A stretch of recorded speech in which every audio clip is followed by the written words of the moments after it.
Well, welcome back for the final part of my real estate series, real estate cleaning series. This is Smart Cleaning Biz Live episode 7.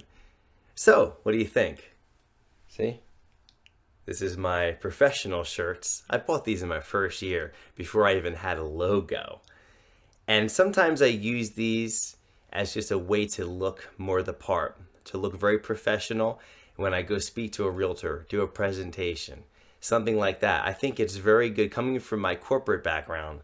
Anything button down, polo style, this is something that really adds to the look and also gives you more confidence. When you're wearing nice clothes, you feel more confident versus walking in there with with my actual cleaning shirts, which can get to be rags after a while. So I wanted to show you what one of my really nice shirts look like. And they're not great, but they're better than my cleaning shirts. Okay. They're not expensive. I think I maybe paid $20 for these. I have 2 of them, and I bought it, 12 years ago. Good thing I haven't gained weight because I do fit in them still. Okay, so here it is, the final part.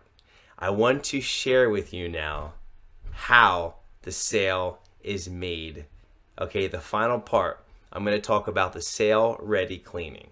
I have 2 rules, 2 concepts, 2 philosophies, okay? Now, just to rehash, number 1, do you realize and understand what the agent has done to get the client? And does the agent know that you know? Okay, they're like, wow, you understand that. I like this person. I trust this person. I think they know what they're talking about. Number 2, do you realize that cleaning is part of the transactional component to actually sell a house? Okay, if you realize that, that's a big victory, a big win for you and the realtor, because you are a partnership. You're meant to work together. I told you the story about how one of my former clients invested $15,000 and it increased the value of their home by $75,000. Okay, now I'm not saying cleaning was all of that, but it was a $2,000 chunk. So I could say that the ROI was a 5-to-1. So my $2,000 cleaning probably increased the value of the home by $10,000.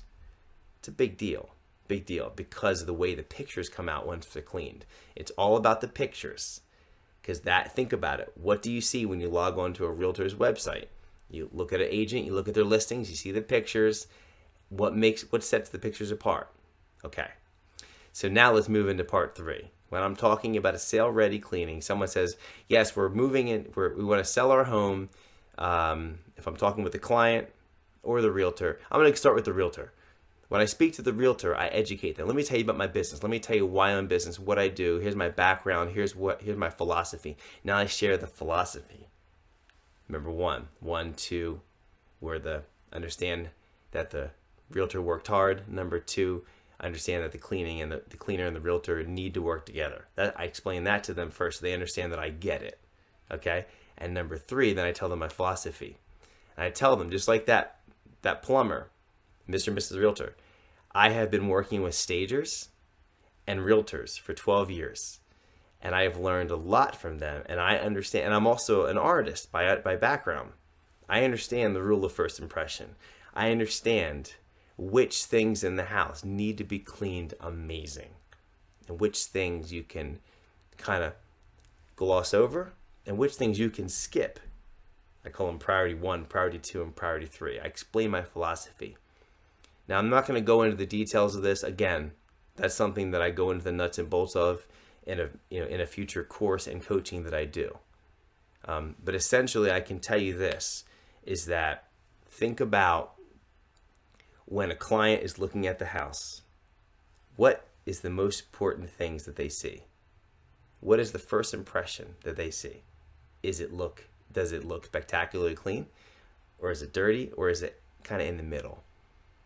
So right there, that's my first philosophy point. I explain this to the realtor. And I say my second one is I also apply the 80-20 rule. I understand that 20% of the things in this house are going to provide 80% of the sale value as far as the cleaning goes. That means I really focus in on the things that give you the biggest benefit. the other things we can skip to save money. So I'm all about the high value. Yes, it's going to cost, the cleaning's going to cost a lot, but it's going to increase your sale. So now I explain these two things to the realtor. Now, each realtor that I speak to, whether in a presentation or one-on-one, they know my understanding of them and they know my philosophy as a cleaner. Now, when they have a future house, who do you think they want to call?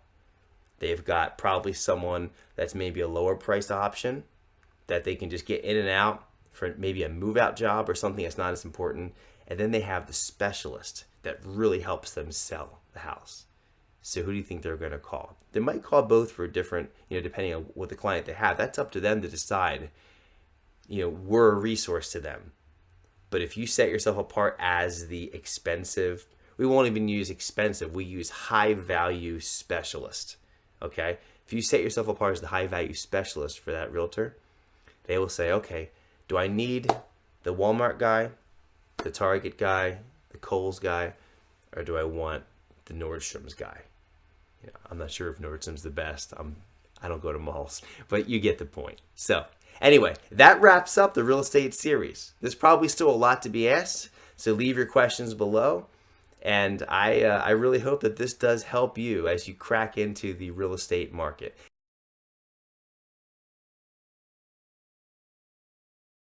Well, I have definitely enjoyed teaching this real estate cleaning series. It's been a lot of fun. This has literally been the backbone of my cleaning business for the past 12 years. It has led to my profits in real estate going from, the meager $30, $35 an hour, and it would climb and climb and climb, and I'd break the $50 per hour mark, and I was like, wow, I made 50. And then I broke the 70 plateau. I was like, wow, I made $70 an hour. When I broke 80, it was like silly money to me. I said, how do I make $80 an hour cleaning for real estate? And then I broke 90 and 100. Last year, I broke the 125 mark. And I don't hit it every time, but I do average right now between about $90 and $110, $120 an hour in the real estate cleaning. It's because of these three factors that I have been teaching for the past 4 weeks. So I just want to wrap up by saying, if this interests you, you like more help, and you like to personally hire me, I will be creating an interactive course on the real estate cleaning and how to break into this market and how to go from where you're at, maybe you're not doing it at all, and teach you how to crack into it. How to, live coaching with how to actually talk to these realtors, more so than this video series was, and more back and forth, an interactive format. Because my goal is to help you to go from not in this market to making 50 to 75, hopefully 75 to 100 per hour, or if you're already in this market, to show you how to expand your network within the real estate market, and also to raise your profits and your hourly rates from the 30, 40 that you're 50 that you're at now up to this $75 to $150 an hour range. So I really do hope that you have a great weekend, and make sure to let me know if you have any questions or if you're interested in a future course from me. Okay, thank you.